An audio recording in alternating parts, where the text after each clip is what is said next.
Iran America को मारता है, जवाब में अमेरिका ईरान को मारता है। ये सिलसिला चलता है और चलता ही रहेगा। जब 2 लोग आपस में लड़ाई कर रहे हो ना, तो कोई उनको बचाता नहीं है। वो कहता है लड़ लो तुम लोग अच्छी तरह।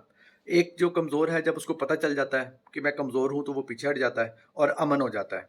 यही मसला ईरान और अमेरिका में चल रहा है। दोनों ये समझते हैं कि दोनों ताकतवर हैं। ईरान बिला वजह सऊदी अरब के जहाज़ों को मारता है। अमेरिका जो पहले से ही ताक लगा के बैठा होता है और मौके की तलाश में होता है, वो फिर बमबारी करता है।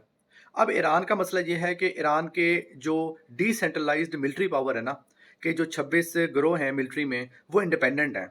उसके पीछे भी उनकी एक सोच थी कि वो चाहते थे कि अगर सेंट्रल कमांड ख़त्म हो जाए, तो जो जितने भी जत्थे हैं वो लड़ते रहें आखिरी दम तक। अपने तौर पे उन्होंने ठीक किया, लेकिन इसका एक नुकसान होता है कि सेंट्रल कमांड नहीं होती तो सेंट्रल से ऑर्डर नहीं आता। अब उनको ये नहीं पता कि कौन सा बंदा उठ के मिसाइल मार देता है, जिसके जवाब में फिर अमेरिका आके मारता है। जबकि अमेरिका बहादुर का ये मसला है कि उसके पास ताकत नहीं है, उसके पास इतनी हिम्मत भी नहीं है कि वो ईरान जितने बड़े मुल्क पर हमला कर सके। और ये बात रियलिटी है कि ईरान जो है वो हथियार डालने को तो तैयार नहीं है। ईरान के कल 15 लोग शहीद हो गए। वो कहता है तुम मेरे 15,000 भी शहीद कर दो फिर भी मैं हथियार नहीं डालूंगा, तुम्हें मुझसे फुल जंग करनी पड़ेगी। अब अमेरिका की इतनी कैपेसिटी है नहीं, तो ये स्टेलमेट चल रहा है। कभी वो मारता है, कभी वो मारता है। ना ईरान इसराइल और अमेरिका को तबाह कर सकता है, ना अमेरिका और इसराइल ईरान को तबाह कर सकते हैं। अब क्या किया जाए? इसमें फंसता है पाकिस्तान, क्योंकि हम क्या करें, हमारे हमसाए में लड़ाई हो रही है। दुनिया का कोई मुल्क नहीं चाहता कि ये जंग बंद हो। सब मज़े देखना चाहते हैं, मज़े से एंजॉय करना चाहते हैं। जिस तरह रूस और यूक्रेन में जंग देख रहे हैं, वो भी ये चाहते हैं कि ईरान और अमेरिका लड़ता ही रहे।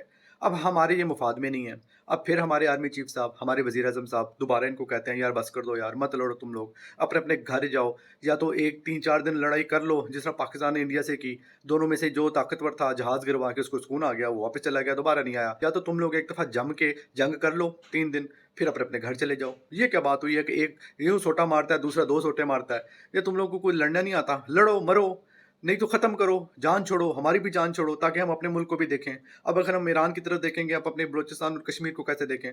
क्योंकि जंग हमारे सर पे खड़ी हुई है और अमेरिका को चाहिए कि जब सुपर पावर नहीं है, तो मान जाओ इस चीज़ को कि तुम सुपर पावर नहीं हो और ईरान तुमसे नहीं तबाह होगा, तो चले